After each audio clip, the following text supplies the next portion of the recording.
Nassau county के अभियोजकों ने सोमवार को घोषणा की कि 2 दशक पहले लॉन्ग आइलैंड पर एक घातक दुर्घटना के आरोपी भारतीय नागरिक को अमेरिका प्रत्यर्पित कर दिया गया है और अब वह सलाखों के पीछे है। 54 वर्षीय गणेश शेनॉय को विदेशों में कानून प्रवर्तन एजेंसियों से वर्षों तक बचने के बाद शुक्रवार को न्यूयॉर्क वापस लाया गया। अभियोजकों का आरोप है कि वह 2005 में हुई एक दुर्घटना के लिए जिम्मेदार थे जिसमें हिक्सविले निवासी फिलिप मैस्ट्रोपोलो की मौत हो गई थी। मैस्ट्रोपोलो घर से सिर्फ 1 मील दूर काम पर जा रहे थे, तभी उनकी कार को टक्कर मार दी गई थी। CBS न्यूज के अनुसार Nassau county district attorney any Donnelly ने कहा, आज न्याय के लिए एक महान दिन है।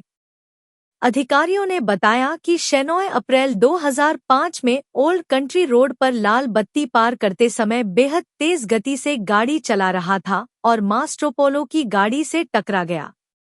गवाहों के बयान और निगरानी फुटेज ने आरोपों की पुष्टि की। हालांकि शेनॉय ने शुरू में अपना पासपोर्ट पुलिस को सौंप दिया था। अभियोजकों ने कहा कि बाद में उन्होंने एक नया पासपोर्ट हासिल कर लिया। जिस अस्पताल में उनका इलाज हुआ था, वहां से भाग गए और देश छोड़ दिया। उन पर मुंबई में रहते हुए अभियोग लगाया गया था और पिछले 18 साल से वे जमानत पर भारत में आजादी से रहते हुए प्रत्यर्पण के खिलाफ लड़ रहे हैं।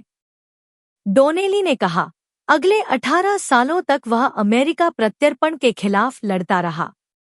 उसे लगता था कि वह बच निकलेगा। 44 वर्षीय मास्ट्रोपोलो अपने पीछे पत्नी और 2 छोटे बच्चों को छोड़ गए हैं। उनके बच्चे, जो अब वयस्क हो चुके हैं, शुक्रवार को अदालत में मौजूद थे जब शेनॉय पहली बार एक अमेरिकी न्यायाधीश के सामने पेश हुए।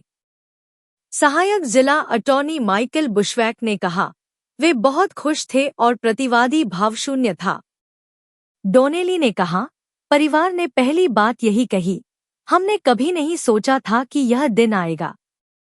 CBS की रिपोर्ट के अनुसार मास्ट्रोपोलो परिवार ने एक बयान में कहा, फिलिप मास्ट्रोपोलो एक बेहतरीन पति और पिता थे, जिनकी जान उन परिस्थितियों में बहुत जल्दी चली गई जिनके बारे में हमारा मानना है कि उन्हें अब भी जवाबदेह ठहराया जाना चाहिए, जवाबदेही तय की जानी चाहिए और मामले का अंत होना चाहिए।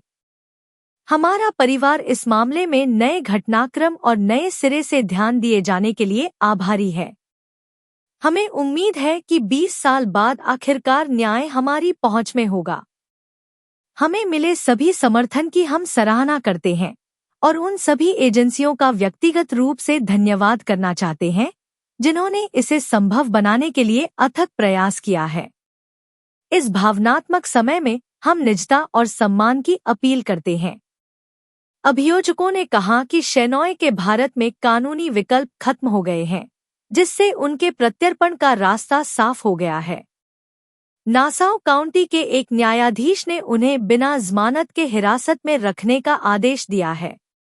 डोनेली ने कहा, इस कार्यालय में अभियोजक कभी भी किसी मामले में हार नहीं मानते, क्योंकि न्याय, चाहे कितना भी लंबा क्यों न लगे, हमेशा लड़ने लायक होता है। हमने उसे पकड़ लिया है और वह अब हमसे दूर नहीं जा पाएगा।